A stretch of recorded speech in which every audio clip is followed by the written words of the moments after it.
Welcome students, मैं LK Jha RRB NTPC practice set जो unique new भारतीय पब्लिकेशन के द्वारा आपको दी जा रही है, ये रामबाण की तरह काम करेगी।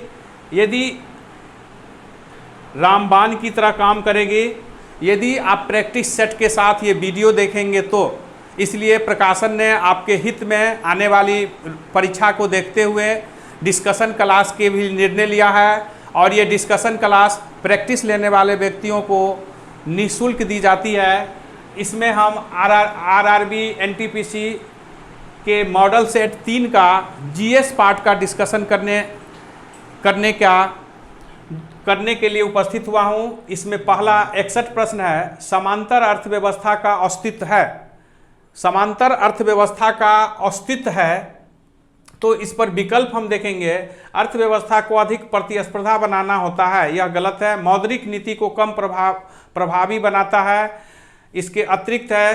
तीसरा है आय और व्यय के बेहतर विवरण को सुनिश्चित करता है। चौथा है उत्पादन निवेश में वृद्धि सुनिश्चित करता है। तो हम देखेंगे समांतर अर्थव्यवस्था मौद्रिक नीति को कम प्रभावित करता है, आय और धन के बेहतर विवरण को सुनिश्चित करता है, उत्पादन निवेश में वृद्धि को सुनिश्चित करता है। तो हम देखेंगे इस विकल्प में आपका आंसर जो है वह बी होगा। मौद्रिक नीति को कम प्रभावी बनाने में यह महत्वपूर्ण काम करता है। काला धन क्या है? काला धन वह धन है जिसके आय किस स्रोत से, रिसोर्स क्या उसका सोर्स है, किस तरह से इनकम हुआ यह पता नहीं हो। दूसरे शब्द में सरकार को जिस आय पर कोई कर नहीं प्राप्त होता हो उसे हम कहते हैं काला धन। काला धन किसी भी देश के लिए एक समांतर अर्थव्यवस्था स्थापित करती है और उस देश की नीति, आर्थिक नीति को वह व्यवस्थित रूप में चलने से रोकती है। वो व्यवस्थित रूप से चलने से रोकती है। समांतर अर्थव्यवस्था के लिए रोकने के लिए भारत सरकार ने कई कदम उठाया है, जिसके द्वारा कुछ तो प्रभाव पड़ा, लेकिन फिर भी अर्थव्यवस्था पर यह प्रभाव अभी भी बुरा डाल रहा है। जैसा कि आप जानते हैं कि 8 नवंबर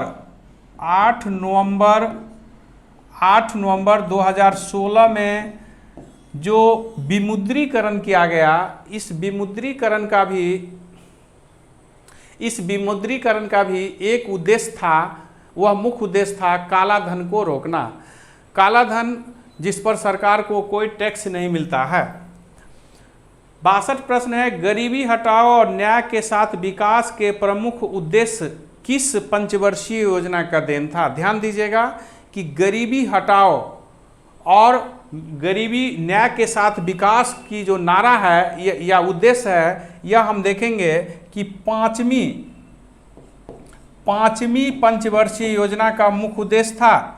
हालांकि गरीबी हटाओ का नारा, उन्मूलन का नारा जो है 1971 में श्रीमती गांधी जी ने दे चुकी थी, लेकिन गरीबी हटाओ के लिए एक व्यवस्थित कार्यक्रम बनाने के लिए जो पंचमी पंचवर्षीय योजना आई, उस पंचमी पंचवर्षीय योजना जो 1974 से 79 के लिए बनाई गई थी, इसमें इसको एक व्यवस्थित रूप दिया गया।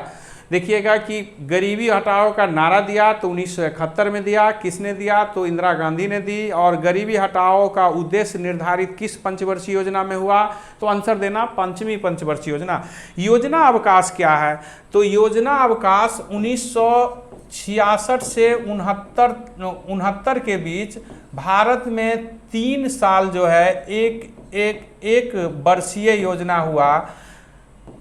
भारत की वित्तीय स्थिति बहुत कमज़ोर हो गई थी। भारत चीन युद्ध, भारत पाकिस्तान युद्ध और अभूतपूर्व अकाल सूखा पड़ा था, जिसके कारण भारत सरकार की आर्थिक स्थिति इतनी अच्छी नहीं रह गई थी कि वह भारत में पंचवर्षीय योजना के लिए बजट तैयार करे। इस स्थिति में 1966-67, 1967-68, 1968-69 में लगातार जो है 3 बरस एक वर्षीय योजना चली, जिसे हम योजना अवकाश के नाम से जानते हैं।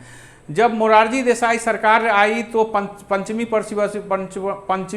पंचवर्षीय योजना को 1 साल पहले हटाकर उसके जगह पर अनवरत योजना लाई, जिसको रोलिंग प्लानिंग हम कहते हैं। हालांकि इंदिरा गांधी सरकार जब फिर 2 साल बाद यानी 1980 में आई तो पुनः जो है उस रोलिंग प्लान को समाप्त करके अगली पंचवर्षीय योजना की रूपरेखा तैयार की। कहने का अर्थ है कि सरकार बदलने से कुछ नीतिगत बदलती है। तो रोलिंग प्लान और अनवरत योजना, अनवरत हॉलीडे, इसे योजना अवकाश कहते हैं, प्लानिंग जो है हॉलीडे कहते हैं, जो 1967, 68, 69 में हुआ। और रोलिंग प्लान यानी अनवरत योजना ये जनता दल सरकार द्वारा, मोरारजी देसाई जी सरकार द्वारा चलाया गया था। 63 प्रश्न है, धमेखू स्तूप निम्नलिखित में किस स्थान पर है? तो धमेखू स्तूप जो है सारनाथ में है। धमेखू स्तूप जो है कहाँ है? सारनाथ में है। और हम बता दें कि ये स्तूप जो है बुद्ध के अवशेषों पर बना गया स्मारक है, जो पूरी तरह जो है स्तूप जो है वह जो है गोलाकार होता है। इससे 8 भाग में शुरू में बुद्ध के अवशेषों को बांटा गया था, लेकिन बाद में इनके अवशेषों लेकर अनेकों स्तूप बनाया गया, जिसमें सांची का स्तूप भारत में सबसे बड़ी स्तूप है, जिसे अशोक द्वारा बनाया गया। सांची का स्तूप सागर जिला मध्य प्रदेश में है। धेमेक स्तूप का निर्माण भी जो है अशोक को दिया जाता है। कहा जाता है कि अशोक बौद्ध साहित्यों के अनुसार अशोक ने 84,000 स्तूपों का निर्माण किया। अब यह कहाँ तक सही हो सकता है, यह कहना संभव प्रतीत नहीं है। बौद्ध गया जहाँ बुद्ध का जन्म, बुद्ध को ज्ञान प्राप्त हुआ, और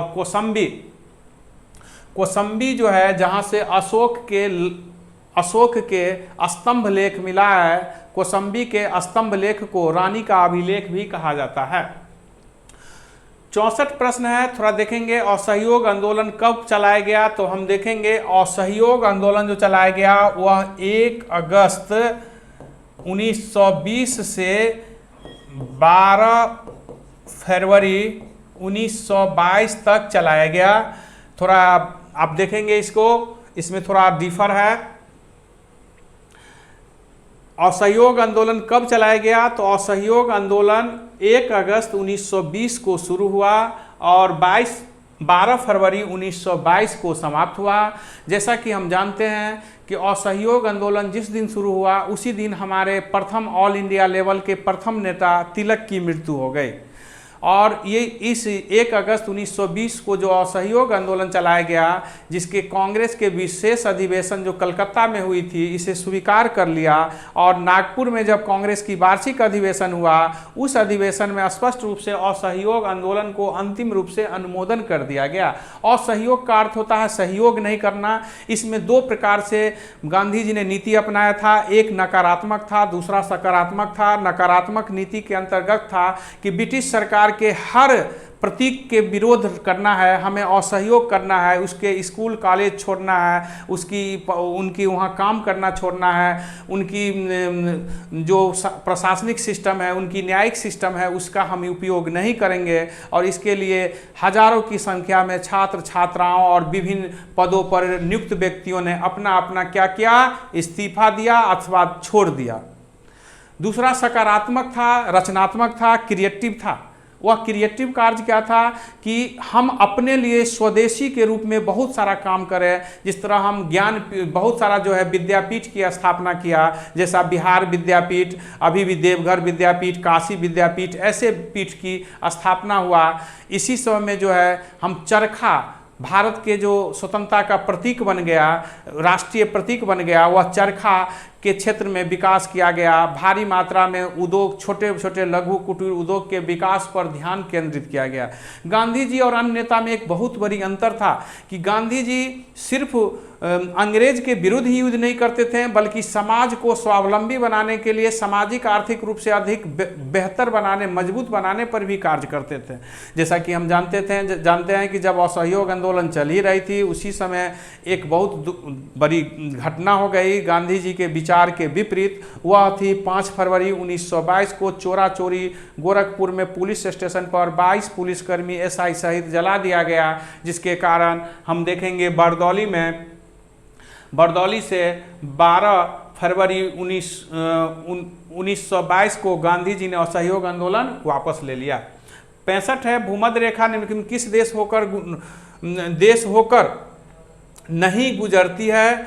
तो हम देखेंगे ये मेक्सिको होकर नहीं गुजरती है। भूमध्य रेखा बीचों बीच जो विषुवत रेखा जो 0 डिग्री उत्तरी दक्षिणी अक्षांश जो खींची गई है 0 डिग्री, जिससे पृथ्वी को इस तरह भूमध्य रेखा इस तरह हुआ, ये पृथ्वी का केंद्र हुआ, ये 0 डिग्री, इससे जो है इस क्षेत्र में और फिर इस क्षेत्र में बांट दिया गया है। ये अक्षांश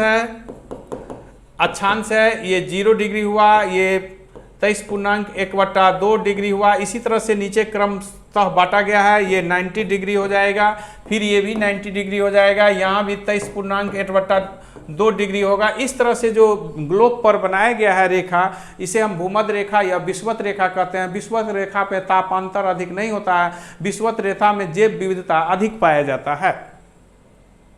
66 है निम्नलिखित में किस देश या प्रदेश की सीमा अरुणाचल प्रदेश से नहीं लगती है?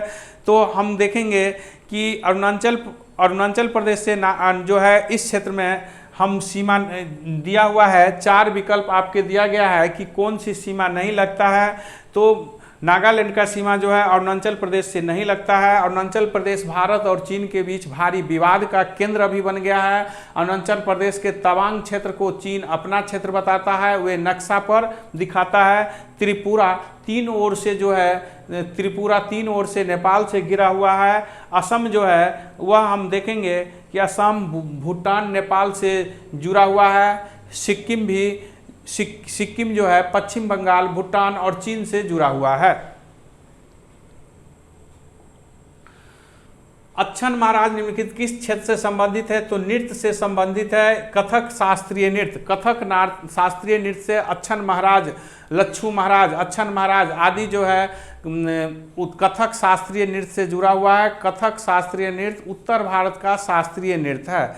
भारत में 8 शास्त्रीय नृत्य है, जिसमें सबसे प्राचीन जो है पुराना वह माना जाता है भरतनाट्यम। भरतनाट्यम तमिलनाडु का शास्त्रीय नृत्य है।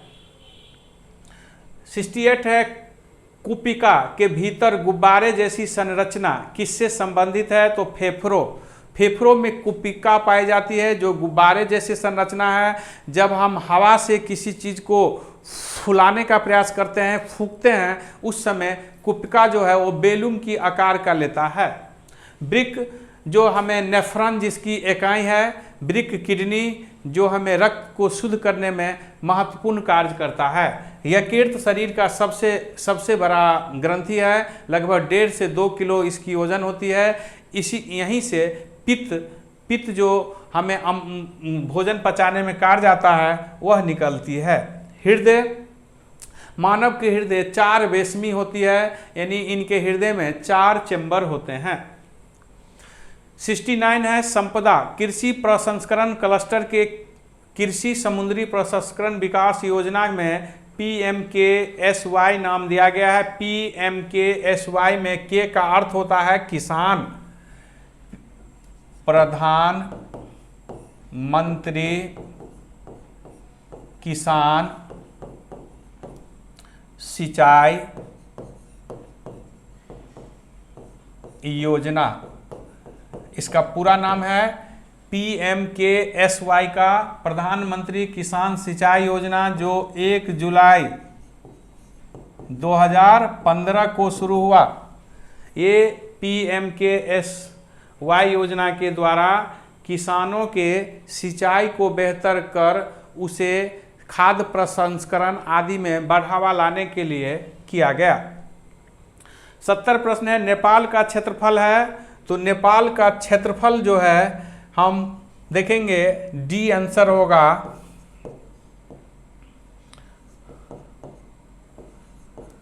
1,47,181 वर्ग किलोमीटर नेपाल का क्षेत्रफल है। नेपाल जिसकी राजधानी काठमांडू है, नेपाली उसकी भाषा है।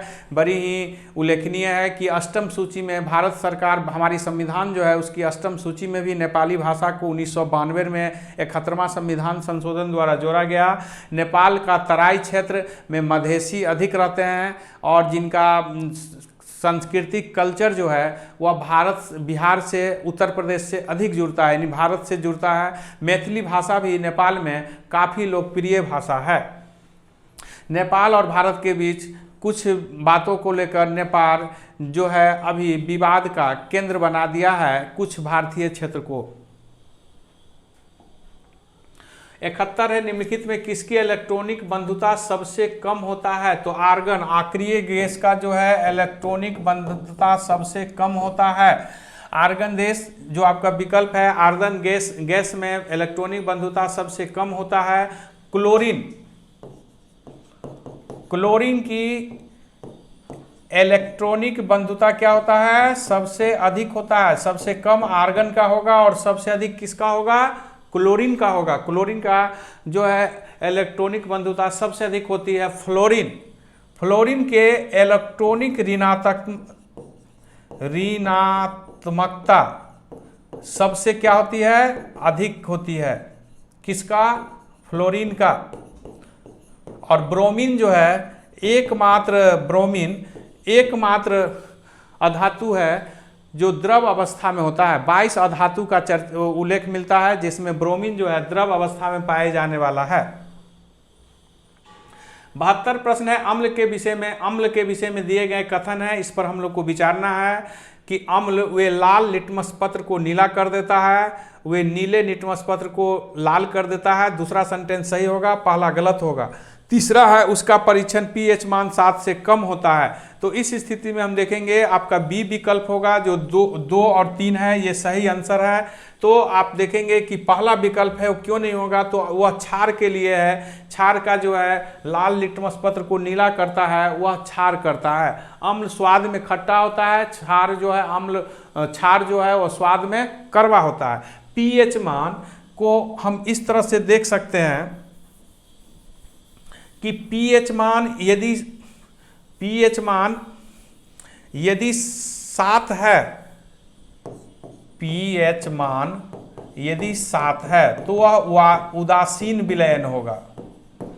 7 से प्लस है तो वह क्षारीय होगा और 7 से माइनस है तो वह अम्लीय होगा।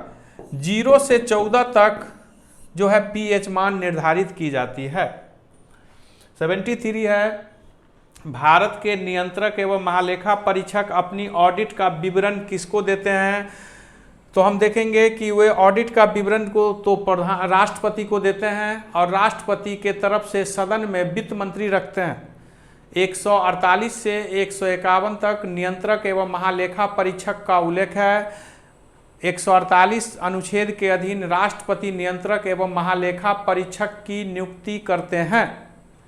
नियंत्रक महालेखा परीक्षक जो होते हैं वह भारत सरकार के वित्तीय लेन देन आय व्यय की गणना करने वाली सबसे महत्वपूर्ण संस्थान होते हैं। इनके द्वारा जो रिपोर्ट दी जाती है वह वित्त मंत्री सदन में रखते हैं और फिर उस पर लोक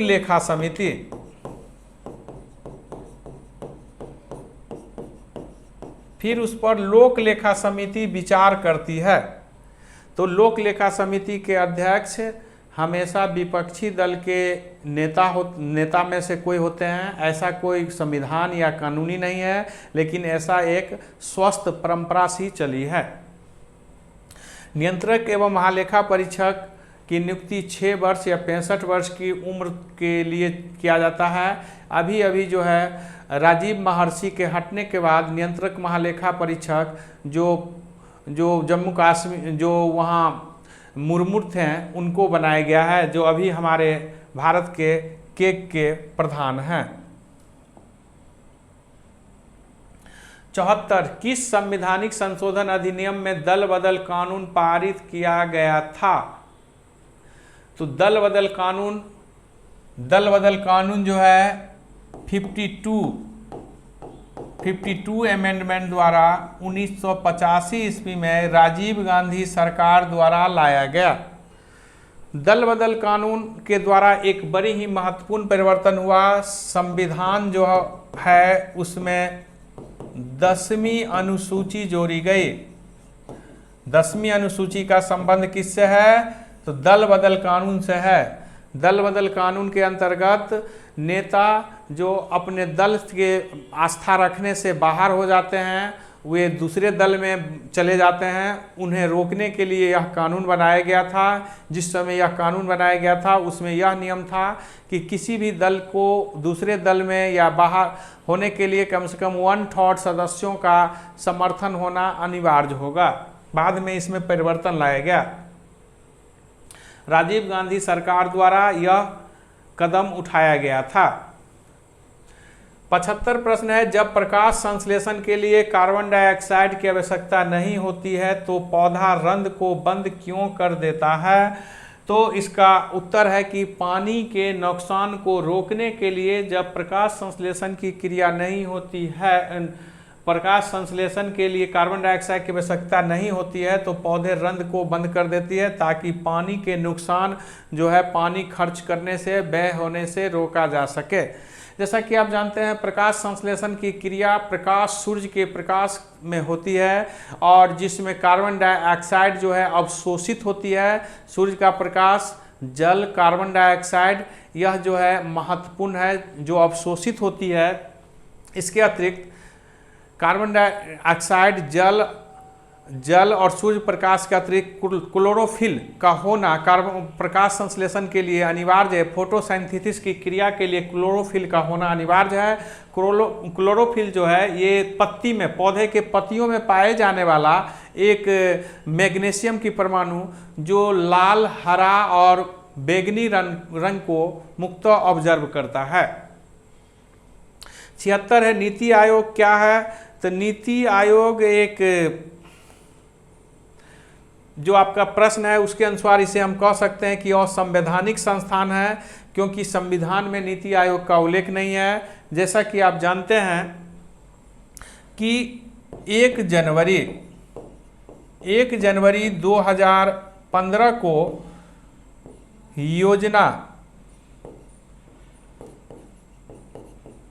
योजना आयोग के स्थान पर क्या बनाया गया है? नीति आयोग। नीति आयोग का फुल फॉर्म है national institute of transforming India. National institute of transforming India, for transforming India NITI Aayog का नाम है, जो 1 जनवरी 2015 को बनाया गया, जिसे 14 अगस्त 2015 को प्रधानमंत्री ने लाल किला से झंडा फहराने के दौरान इसमें परिवर्तन की बात की थी। ये थिंक टेकर के रूप में काम कर रहा है। योजना आयोग जहां केंद्रीकृत था वही नीति आयोग को संघवाद बनाने का प्रयास किया गया है, लेकिन यह संविधान में नहीं है क्योंकि यह वैधानिक आयोग है, इसे संवैधानिक आयोग नहीं कहेंगे। इस प्रकार आपका जो आंसर है वह संविधानेतर माने असंवैधानिक आयोग होगा। 77 है, सपना वासदत्ता के लेखक कौन है? तो भास है। ये भास भारत के प्रथम नाटककार हैं। इन्हें भारत का प्रथम नाटककार माना जाता है भास को। ये भास जो है वत्स के राजा उदयन और वासदत्ता, वत्स 16 महाजनपद में एक महाजनपद वत्स जिसकी राजधानी कौशाम्बी थी, वहाँ के राजा उदयन जो हाथी फंसाने में बड़ी माहिर थे, उन्हीं के उदयन और उनका एक राजकुमारी से जो प्रेम प्रसंग था जिसका नाम था वासदत्ता, जिस पर इन्होंने नाटक लिखी जो भारत में प्रथम नाटक मानी जाती है। कालिदास इनके नाटक से प्रभावित रहा। भारत में सबसे बड़ा नाटककार कालिदास हुआ। अभिज्ञान शकुंतलम कालिदास के सर्वश्रेष्ठ नाटक है, कीर्ति है। भवभूति ने मालती माधव जैसे प्रसिद्ध पुस्तक की रचना की। राजशेखर प्रसिद्ध नीतिज्ञ थे और सलाहकार थे राजा के। राजा खरवेल का नाम जुड़ा हुआ है तो हाथी गुफा अभिलेख, हाथी गुफा अभिलेख कहाँ है? उड़ीसा में है। हाथी गुफा लेख कहाँ है? उड़ीसा में है। राजा खरवेल जैन धर्म के मानने वाले थे। रानी गुफा, हाथी गुफा, उदयगिरी गुफा ऐसे गुफा है जो उड़ीसा से, याद रखना है, रानी गुफा, हाथी गुफा, उदयगिरी गुफा, ये सब उड़ीसा से संबंधित है। और राजा खरवेल अपने समय के प्रसिद्ध शासक थे जो दक्षिण के राज्यों को पराजित किए थे और पाटलिपुत्र से जैन मूर्ति ले गए थे। संभवतः यह जैन धर्म के मानने वाले थे। जैसा कि हम जानते हैं कि इनकी हाथी गुफा लेख से इनके बारे में हमें विस्तृत जानकारी मिलती है। गिरनार स्तंभ लेख जो है, गिरनार स्तंभ लेख कोई लेख नहीं है। जूनागढ़ लेख जो है ये दो शासक से जुड़ा हुआ है। वह दो शासक है, एक रुद्रदमन और दूसरा समुद्रगुप्त। गिरनार शिलालेख जो है, गिरनार जूनागढ़ शिलालेख, गिरनार में जो शिलालेख है गिर शिलालेख, वह अशोक के बृहद शिलालेख है। वह स्तंभ लेख वहाँ नहीं होगा, वह बृहद शिलालेख है अशोक का, जो कि गुजरात से प्राप्त हुआ। अशोक के 8 बड़े शिलालेख में एक गिरनार शिलालेख भी है। सारनाथ लेख अशोक के श्रेष्ठ स्तंभ लेख है, जहां सारनाथ स्तंभ लेख से हमने क्या लिया है? अशोक चक्र लिया है। और जो हमारा आज राष्ट्रीय प्रतीक है जो सत्यमेव जयते जिसके नीचे लिखा हुआ है, वह हम सारनाथ से लिए हैं और सत्यमेव जयते मुंडको उपनिषद से लिया गया है। 79 पर प्रश्न है, पृथ्वीराज रासो के लेखक कौन है? तो पृथ्वीराज रासो के लेखक कौन हैं?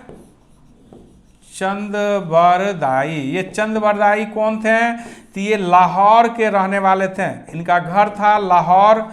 और ये किनके राज कवि थे? तो पृथ्वीराज चौहान तृतीय। पृथ्वीराज चौहान के तृतीय के राज कवि कौन थे? चंद्रबरदाई।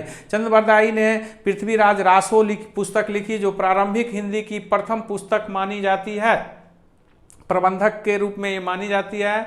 चंद्रबरदाई ने इस पुस्तक में पृथ्वीराज के विजय अभियानों को लिखा है। बिल्हन जो विक्रमांक देव चलित जैसे ऐतिहासिक पुस्तक लिखे हैं, जो विक्रमादित्य खष्टम के दरबार में रहते थे। कल्हन ने राजतरंगिणी पुस्तक लिखी, जो कश्मीर का इतिहास है, जो भारत के प्रथम इतिहासकार और प्रथम ऐतिहासिक पुस्तक राजतरंगिणी को माना जाता है।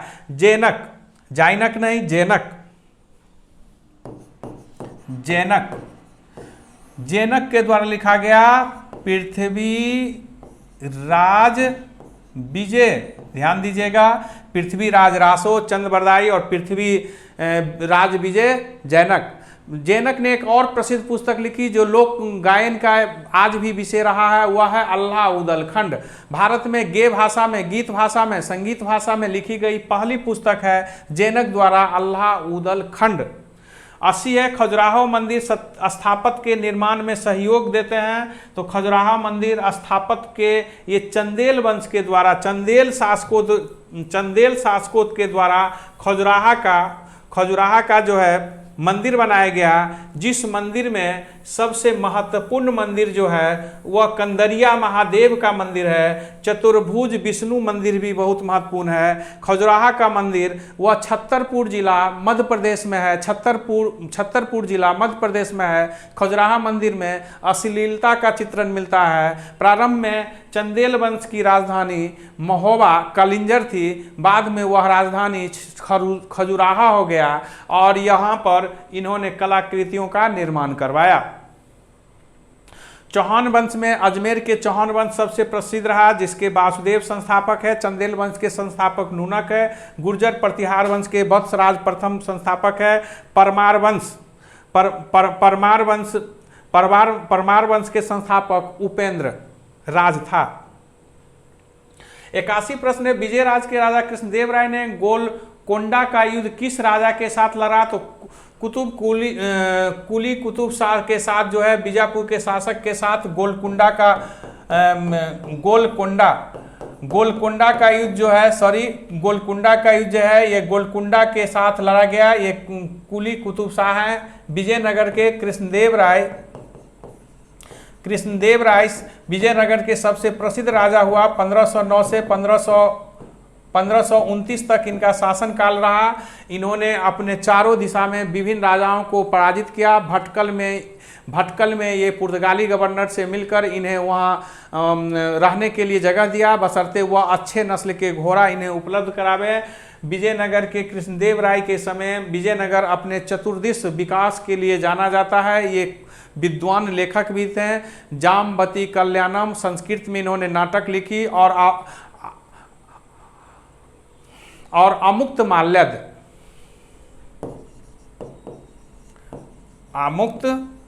माल्यद नाम की प्रसिद्ध तेलुगु भाषा में इनकी लिखी गई पुस्तक है, जिसमें ये प्रशासन से संबंधित बातों को विस्तृत रूप से चर्चा किया है। कुतुबुद्दीन ऐबक गुलाम वंश के संस्थापक है। गजपति उड़ीसा के शासक थे। आदिल शाह हेमू आदिल शाह के सेनापति थे। हेमू ने आदिल शाह के स्थान पर स्वयं को सम्राट घोषित किया था। 82 है मसनवी, जो बाबर द्वारा मुस्लिम कानून के नियमों का संग्रह बनाया गया, वह है मुबियान जो है बाबर द्वारा कानून की संग्रह लिखी गई। इसके अतिरिक्त दीवान भी बाबर द्वारा लिखी गई। बाबर द्वारा जो सबसे महत्वपूर्ण लिखी गई वह है तुजुके बाबरी। बाबरनामा नहीं, बाबरनामा बाबर द्वारा नहीं लिखा गया है। ये बाबरनामा किसके द्वारा लिखा गया है? तो बाबरनामा 1589 ईस्वी में लिखा गया है अब्दुल रहीम खान खाना द्वारा तुजुके बाबरी का फारसी में अनुवाद किसके द्वारा किया गया? अब्दुल रहीम खाना के द्वारा 1589 में अकबर के काल में बाबरनामा नाम से। बाबरनामा जो पुस्तक है वह अकबर द्वारा फारसी में अनुवाद किया गया। तुजुके बाबरी जो है तुर्क भाषा में, मातृभाषा जो उनकी बाबर की है, उन्होंने इसकी पुस्तक की रचना की। 83 प्रश्न है औरंगजेब द्वारा चलाया गया जिहाद का अर्थ है होली वार। जिहाद का अर्थ होता है इस्लाम खतरा में है, इस्लाम के लिए युद्ध करना, इस्लाम के लिए, धर्म के लिए मरना और धर्म के लिए मिट जाना। जैसा कि हम जानते हैं कि भारत में जिहाद का नारा जो है देने वाले बहुत सारे मुस्लिम शासक रहे हैं, जिसमें गियासुद्दीन तुगलक ने भी जो गाजी की उपाधि धारण किया था, जो गाजी का अर्थ होता है इस्लाम के संरक्षक। हम देखेंगे कि खानवा के युद्ध में बाबर ने जिहाद का नारा दिया। फिर अकबर ने भी चित्तौड़ पर जो आक्रमण किया था उदय सिंह के विरुद्ध 1567-68 में, उन्होंने भी उस समय अकबर ने भी उस समय जिहाद का नारा दिया था। जैसा कि हम जानते हैं कि जिहाद अभी जो है कट्टरपंथी आतंकवादी, मुस्लिम आतंकवाद जो है वो आज भी जिहाद का नारा देता है। जिहाद का अर्थ है इस्लाम खतरे में है और इस्लाम के लिए, धर्म के लिए, अपने धर्म के लिए मर मिटो अथवा मिटा दो। जैसा कि हम जानते हैं कि औरंगजेब धर्म के आधार पर शासक बना था और शासक बनने के बाद इनका उद्देश्य था दारुल इस्लाम को, दारुल उल हर्ब को, जब धर्म के आधार पर औरंगजेब शासक बना था तो औरंगजेब का उद्देश्य था दारुल उल हर्ब यानी काफिर। दारुल उल हर्ब को दारुल उल क्या करना था? इस्लाम में बदलना था। यानी कि इस्लाम में बदलना था, यानी जो काफिर है, काफिरों का अर्थ हुआ जो इस्लाम धर्म को नहीं मानता है, उसे इस्लाम धर्म में उस सब को बदल कर उस सब को हिंदू मुस्लिम करना है। अर्थात मुक्त भारत में हिंदू रहते हैं तो हिंदू को मुस्लिम में बदल देना है। हालांकि इनकी यह नीति सफल नहीं हुई, धार्मिक कट्टरता तो इन्होंने दिखाया, लेकिन अंततः यह मुगल वंश की पतन की ओर ले गया, न कि उससे मुगल वंश की और जो है शोहरत। 1303 ईस्वी में अलाउद्दीन ने इस पर आक्रमण किया। अलाउद्दीन के आक्रमण करने का मुख्य उद्देश्य राजनीतिक है, क्योंकि जब तक चित्तौड़ को विजय नहीं किया जाएगा तब तक रानी पद्मिनी का नाम अलाउद्दीन चित्तौड़ विजय से जोड़ा जाता है। उनके पति का नाम क्या था? राजपूतों पर विजय नहीं माना जा सकता है। राणा रतन सिंह पूर्ण नियंत्रण करने वाला पद्मावती की पति का नाम था, जो चित्तौड़ के शासक ने अपने विजय अभियान, जैसा कि हम जानते हैं, विजय के लिए चित्तौड़ के राजा राणा रतन अनिवार्य हैं माना। हालांकि उस समय के इतिहासकार और कुछ विद्वानों ने इस युद्ध के एक अन्य कारण बताया, वह रतन सिंह की पत्नी पद्मिनी की सुंदरता से प्रभावित होकर भी अलाउद्दीन ने आक्रमण किया। लेकिन हम बताना चाहेंगे कि आप पद्मावती फिल्म भी देखे होंगे कि अलाउद्दीन का आक्रमण का मुख्य उद्देश्य राजनीतिक था, ना कि एक महिला। हम यहां बताना चाहेंगे कि पद्मिनी ने जौहर प्रथा कर ली। जौहर प्रथा क्या होता है? राजपूतानी अपनी मान सम्मान के लिए जब उनके पति या उनके घर वाले सब जाते थे युद्ध के लिए, तो वे लोग सभी प्रकार के श्रृंगार करके लेस रहते थे। विजय अभियान होने पर स्वागत करते थे, अथवा अपने किले के अंदर ज्वाला कुंड बनाते थे, अग्नि कुंड बनाते थे, और जब वो अपने मान सम्मान सतीत्व की रक्षा के लिए उसमें कूद कर जान दे देते थे। ये राजपूतों की कहानी के साथ राजपूतानी की शूरवीरता को भी दिखाता है।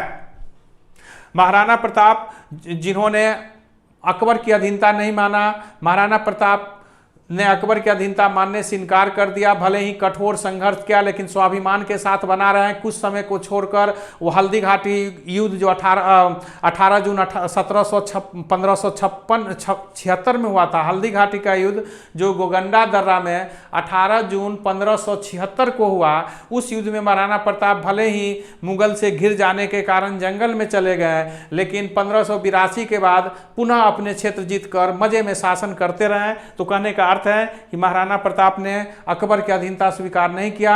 यही अकबर की सबसे बड़ी राजनीतिक असफलता थी। रंजीत सिंह सिख राज के संस्थापक पंजाब में थे, पंजाब राज के संस्थापक थे। राजा मान सिंह अकबर के बड़े सेनापति में एक थे। 85 है।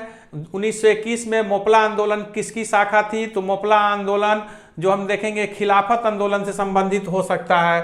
1921 ईस्वी में केरल के मोपला, ये जो है मोपला क्या था? मुस्लिम की एक वर्ग है जो हिंदू के जमीन पर खेती करते थे, ये कृषक वर्ग थे। तो यहाँ पर जो विद्रोह हुआ वह हिंसक विद्रोह जो साम्राज्यवादी विरोधी का था, लेकिन इसे सांप्रदायिकता रंग में रंग दिया गया। अली मुस्लियार सबसे बड़े लीडर मोपला विद्रोह के थे, केरल क्षेत्र में हुआ था। 86 प्रश्न है। 6 जुलाई 1942 को वर्धा महात्मा गांधी कांग्रेस कार्यकारिणी समिति अपने भारत छोड़ो आंदोलन चर्चा किया। समिति के अध्यक्ष कौन थे? तो मौलाना अबुल कलाम आजाद। जैसा कि हम जानते हैं मौलाना अबुल कलाम आजाद भारत के अब तक के सबसे कम उम्र के कांग्रेस के अध्यक्ष रहे। मात्र 40 वर्ष के 1923 में दिल्ली के विशेष अधिवेशन की जब अध्यक्षता की थी। फिर हम देखेंगे कि 1940 से 45 तक रामगढ़ अधिवेशन। रामगढ़ कहाँ है? हजारीबाग में है। हजारीबाग में 1940 में रामगढ़ अधिवेशन से 1945 तक अबुल कलाम आजाद जो है भारत में कांग्रेस पार्टी के अध्यक्ष रहे। स्वाभाविक है कि वर्धा में जो 14 जुलाई को अंतिम रूप से आया, 14 जुलाई को जो कार्यकारिणी की बैठक हुई उसकी अध्यक्षता मौलाना अबुल कलाम आजाद ने किया। 14 जुलाई 1942 को वर्धा में कांग्रेस कमेटी ने भारत छोड़ो आंदोलन को अनुमोदित कर दिया। 87 है। फ्रंटियर गांधी को असली नाम क्या है? अब्दुल गफ्फार खां को वास्तविक नाम जो है उसको फ्रंटियर गांधी उनको कहा गया है। अब्दुल गफ्फार खां जो है ये भारत के स्वतंत्रता के बड़े हीरो रहे हैं और 1930 के 34 के असहयोग आंदोलन में पश्चिमोत्तर भारत में गांधीवादी नीति को बेहतरीन रूप से लागू किए हैं। इन्होंने 1929 ईस्वी में एक संगठन की स्थापना किया था,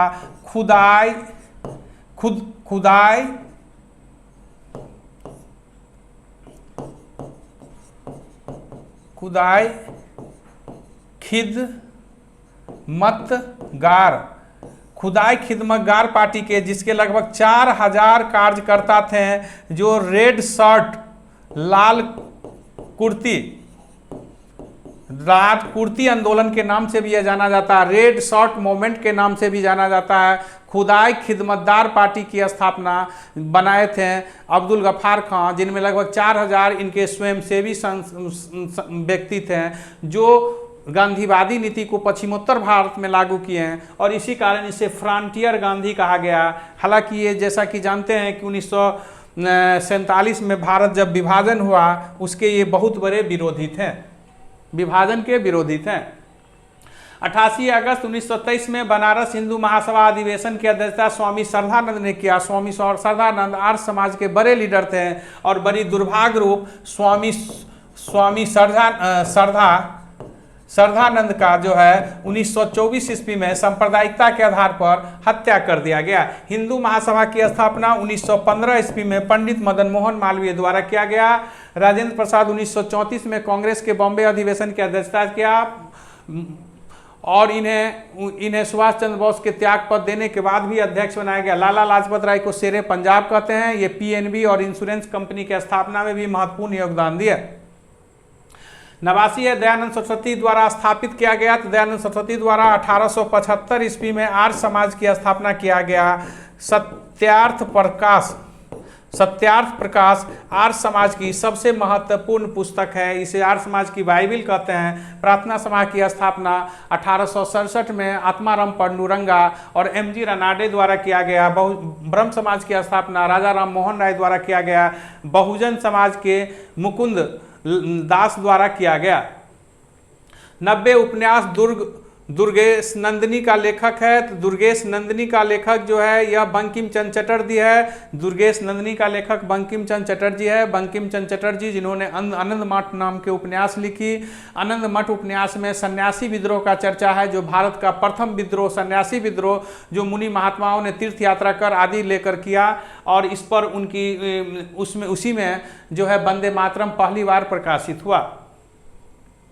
91% है पुरुष जीन संघटक होते हैं। तो पुरुष जीन में XY आता है और महिला में कौन सा जीन होता है?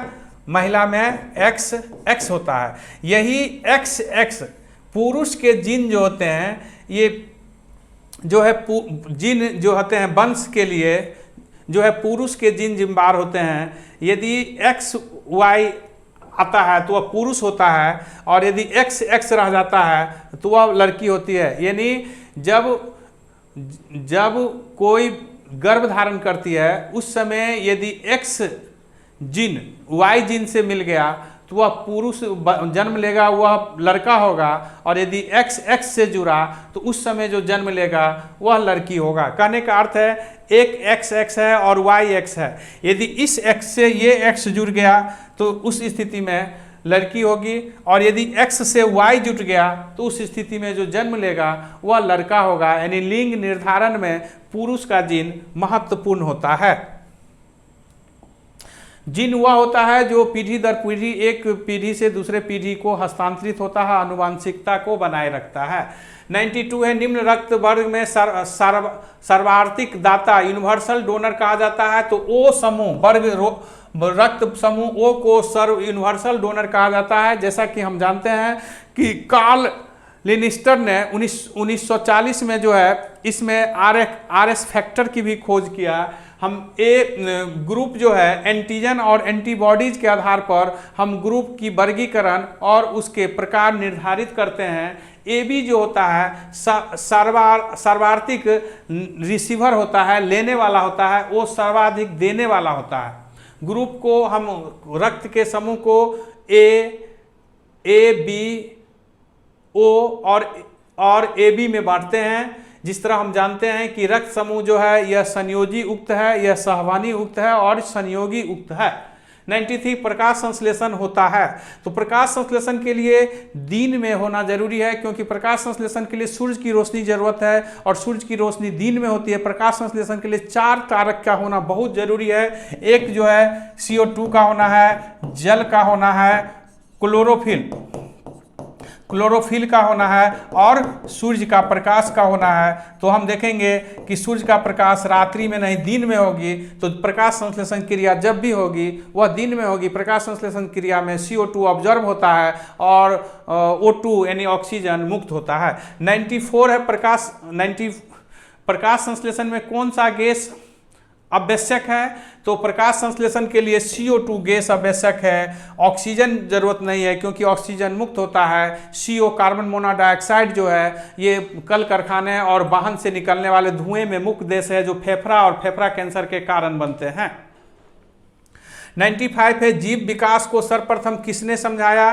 तो जीव विकास के प्रारंभिक चरण को लेमार्क ने समझाया, जो लेमार्कवाद के नाम से जाना जाता है। इसके बाद जीव विकास में हम देखेंगे चार्ल्स डार्विन का योगदान अत्यंत महत्वपूर्ण है। चार्ल्स डार्विन के विकासवादी सिद्धांत से यह प्रमाणित हो गया कि जीव का विकास क्रमिक विकास का परिणाम है। यूनिसेलुलर से मल्टीसेलुलर का निर्माण हुआ, एक कोशीय से बहुकोशीय जीव का विकास हुआ, मानव का विकास इसी क्रम में एक विकास प्रक्रिया का है। और इस जो सर्वाइवल ऑफ फिटेस्ट का थ्योरी भी जो स्पेंसर द्वारा दिया गया कि जो जीव इस सर्वाइव में सबसे बेहतर अपने को साबित करता है वह तो बना रह जाता है, शेष जो है नष्ट हो जाता है। दी ऑरिजिन ऑफ स्पेसीज जो चार्ल्स डार्विन द्वारा 1859 में लिखी गई पुस्तक प्रकाशित हुई, उससे जीव के विकास द एसेंट ऑफ मैन जैसे पुस्तक से भी जीव विकास पर काफ़ी ज्ञान मिलता है। न्यूटन ने ग्रेविटेशनल फोर्स का नियम दिया, गति का नियम दिया। आइंस्टीन ने सापेक्षता सिद्धांत का जो है प्रतिपादन किया। 96 से प्रयोगशाला में सर्वप्रथम डीएनए को संश्लेष किया। तो प्रयोगशाला में सर्वप्रथम डीएनए को संश्लेष खुराना ने किया। हरगोविंद खुराना जो भारतीय मूल के व्यक्ति जो अमेरिका के नागरिक हो गए, उन्होंने जेनेटिक्स कोड में डीएनए को संश्लिष्ट किया और 1968 में इसलिए इन्हें नोबेल पुरस्कार दिया गया।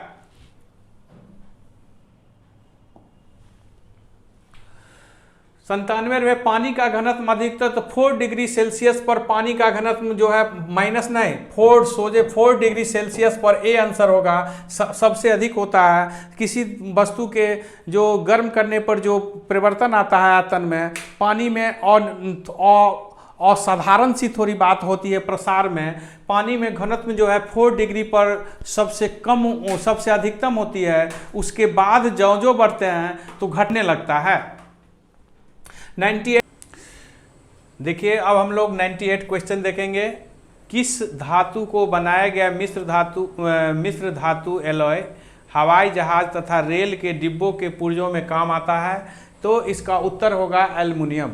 एल्युमिनियम का प्रयोग इसलिए किया जाता है कि एल्युमिनियम जो है मजबूत होता है और हल्का भी होता है। एल्युमिनियम जो बॉक्साइट से प्राप्त किया जाता है।